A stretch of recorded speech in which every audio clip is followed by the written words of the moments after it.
Hello, this is Dr. Stanley Lang. Welcome to this series on videos on chronic Lyme disease.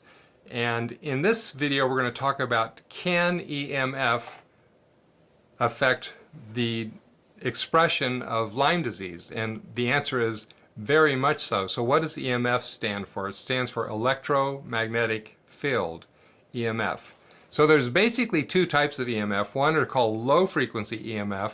And these are the EMFs that we're exposed to from our household electrical currents and the stuff that runs off of them. So the other version of EMF is what we call high frequency, or even it's actually called microwave frequency. And that's the stuff that's coming off of your cell phone, off of your computer. It's coming through your router. It's coming from the cell phone tower to your phone. All of this stuff is microwave frequency.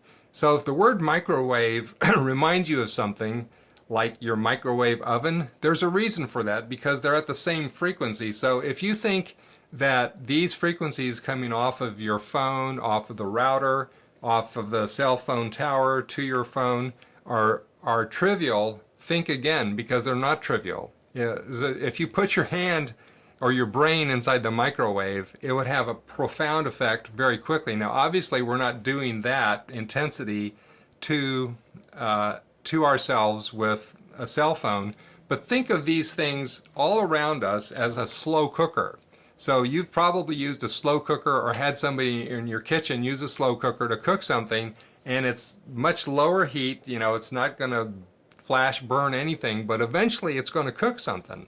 And so these daily, all through the day exposures to EMF have profound effects on our body, and that includes our immune system. So the immune system is profoundly affected by EMF exposure. And I'm not going to go into all the science behind that, just to say that there is published science that shows this. And one of the ways it does that is it significantly disrupts the biome. So we were just talking about the biome in the previous video.